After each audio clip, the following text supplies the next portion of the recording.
Միությունը, որը ստեղծվել է Ամերիկայի Միացյալ Նահանգներում 1910 թվականին Նյու Յորքում։ The Armenian Relief Society was established in New York City. It is one of the largest and oldest Armenian organizations created in 1910. Its founding father was Khachatur Malumyan, who's better known as Agnuni. Agnuni was born in 1860, a young visionary leader who soon after arriving in New York started bringing together men and women of Armenian descent and organizing working groups to help their countrymen. A charismatic personality, Agnuni was soon able to gather enough people to begin a humanitarian organization. The result of his endeavors was the Armenian Relief Society, which in 1912 held its first Congress in Boston, Massachusetts. The Congress was concluded with mandates to increase the number of members, establish chapters, and to send humanitarian aid to the impoverished homeland. It was decided to convene again in Boston the following year. Since then, Boston has been the recognized headquarters of the ARS. 2 years after the ARS's first Congress, in 1914, the Great War broke out in Europe. The Ottomans, already driven out of their European and North African territories, focused their attention on their eastern provinces. Armenian lands and populations of the empire, ruled by the Ottomans for 6 centuries, received the blows that were meant to be the final solution of the Eastern question. Village after village, plundered and burned, the inhabitants forced into exile, driven away on foot, towards the deserts of Syria without food, water, or proper clothing. The process of an entire nation's annihilation was set in motion. The first genocide of the 20th century had begun.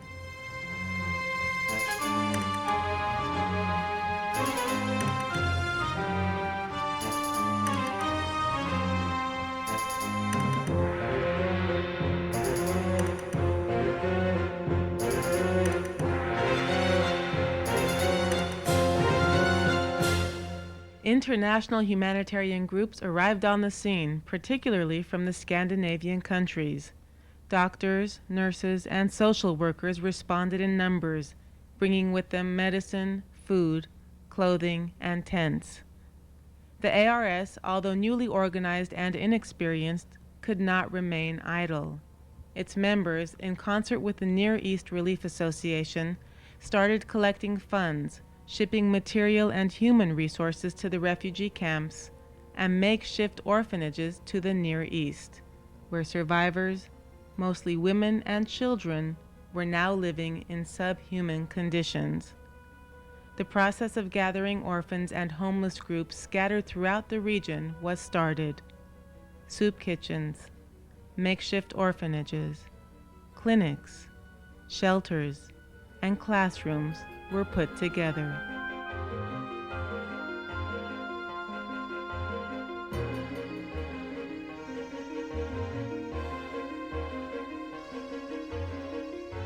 In 1918, after heroic and desperate battles for survival and freedom, the Armenians established an independent republic of their own, a fledgling country devastated by war, famine, and disease, trying to recover from the widespread carnage of the genocide. The ARS, still heavily involved in the rescue and relief efforts in Near Eastern refugee camps, had to double its efforts in order to extend its help to the beleaguered populations of the Armenian Republic. The Armenian government officially recognized the ARS as the Armenian Red Cross. As such, the ARS officially participated in the 10th International Red Cross Congress held in Geneva in 1919.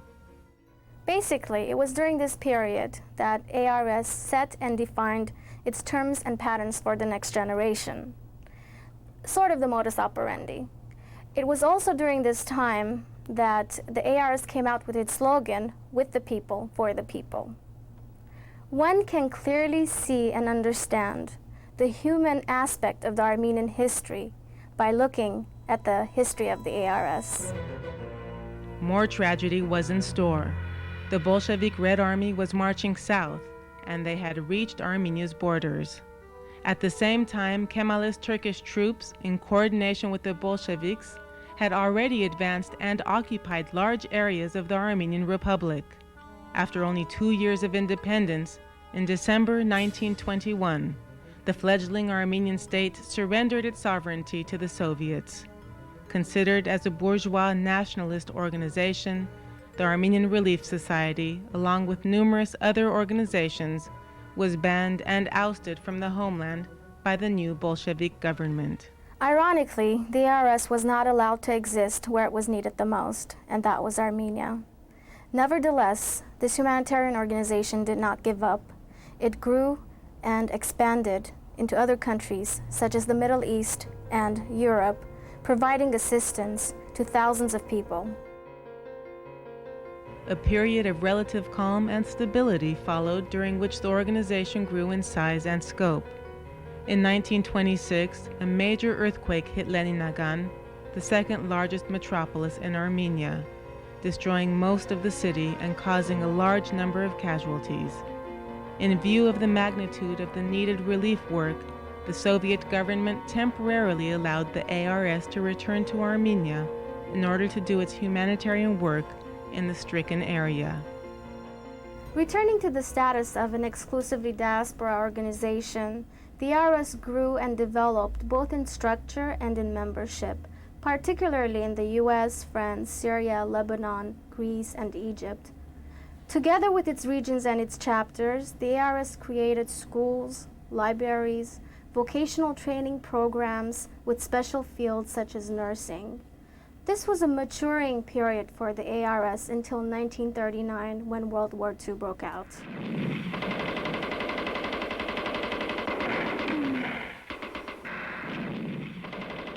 During the war years, the ARS once again rushed to the aid of devastated communities.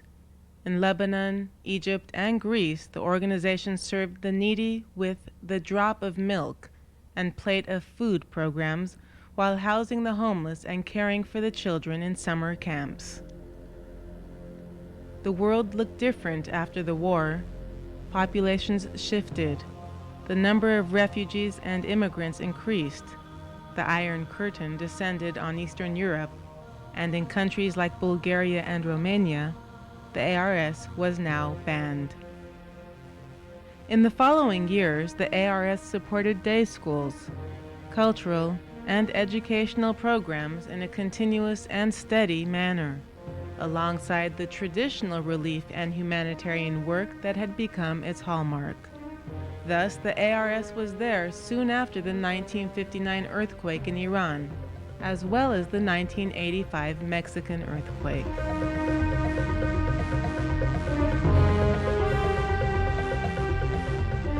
The news of a massive earthquake in Armenia sent shockwaves throughout the world. The frightful number of casualties, the destruction and devastation that literally crippled 1/3 of a country were beyond comprehension.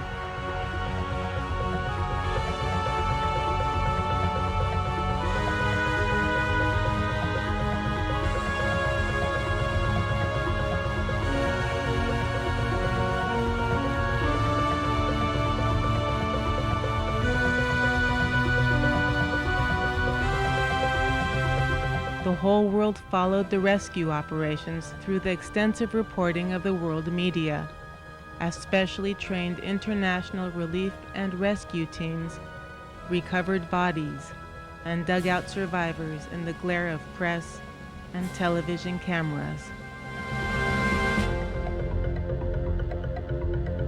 The ARS, without losing a moment, mobilized its worldwide network of entities to provide and coordinate the necessary assistance to the countless survivors who were left without shelter, in need of food, clothing, and medicine. Thus, initiated in an atmosphere of urgency and crisis, Project Emergency Relief swung into full action.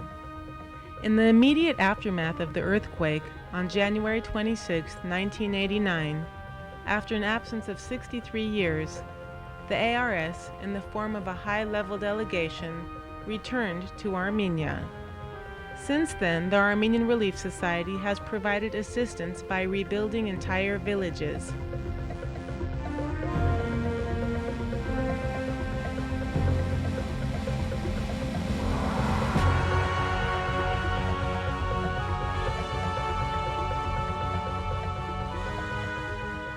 Establishing psychiatric outreach programs, supplying much-needed food and medical equipment.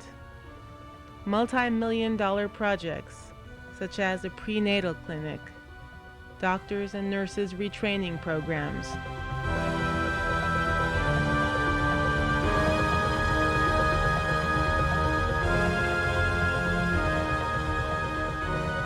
Weatherization programs in schools and hospitals.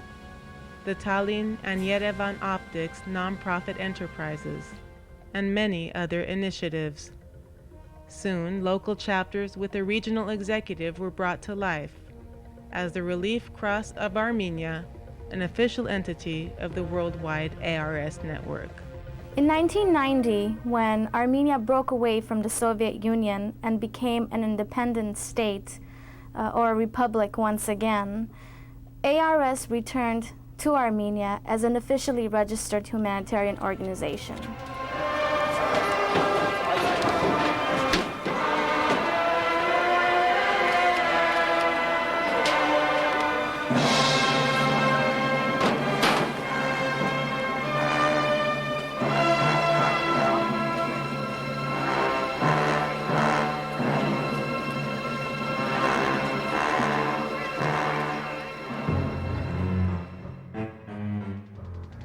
After the earthquake, another tragedy struck the region.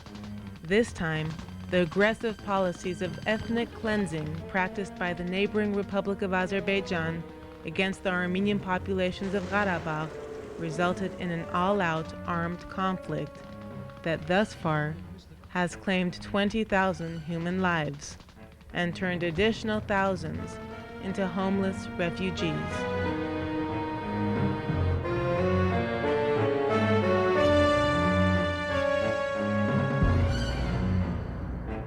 The ARS was now involved with the urgent needs of multitudes in the homeland. Its worldwide membership worked around the clock in order to reach all those who needed help in the earthquake and war zones. Special programs were created to assist the refugees, the elderly, and the orphaned children, making a simple Christmas celebration possible for the deprived.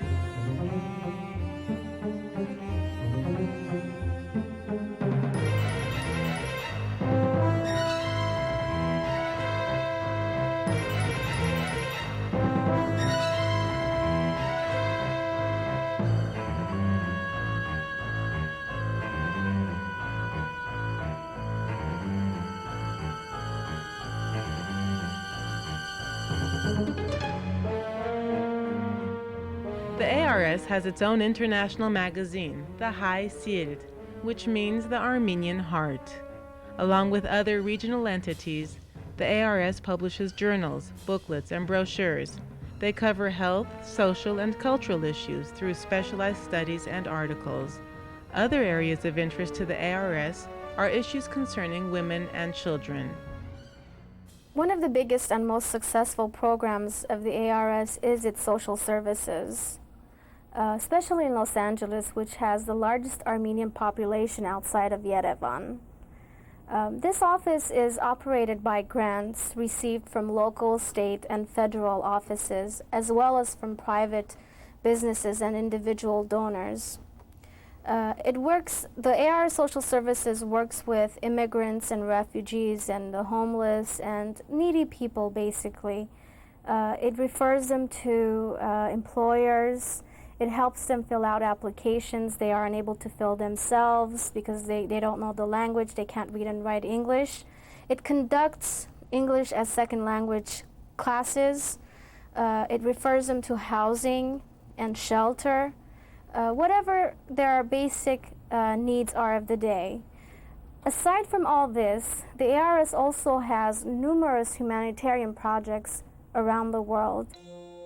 The Urology Center in Yerevan, the summer camps for underprivileged youth in Armenia, the summer studies programs in the United States, the ARS internship program at the Washington, D.C. office, the shelter in Aleppo, Syria. The Eremian Higher Education Scholarship Program alone has sponsored hundreds of deserving students from all corners of the diaspora, helping them to graduate from accredited institutions of learning. Then there is the widely supported Sponsor a Child program that helps thousands of orphans in Armenia survive the difficult times and maintain a decent standard of living. Largely supported by volunteer efforts, these and other programs are keeping the ARS in the forefront of effective involvement in satisfying the countless needs of Armenian communities throughout the diaspora and the homeland.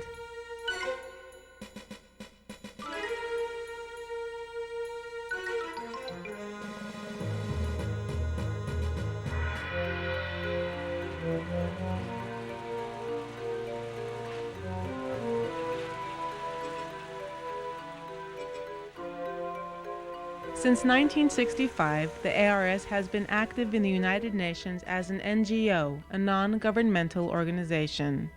As such, in many instances, it works in cooperation with UNICEF and UNESCO, as well as the International Red Cross, Médecins Sans Frontières, or Doctors Without Borders, and other international organizations. With new chapters sprouting in places such as Uppsala, Sweden, Oslo, Norway, Kuwait, Moscow, St. Petersburg, and elsewhere, the ARS stands ready to undertake the needs and challenges appearing with every new day. Natural disaster being unpredictable, political turmoil being unstoppable, the ARS has a lot to accomplish. With each new member and every donated dollar, the Armenian Relief Society renews itself and increases its contribution to the global efforts to improve the quality of life, both for the individual and the society at large. The Armenian Relief Society looks forward to the coming century, ready and eager to continue its work with the people, for the people.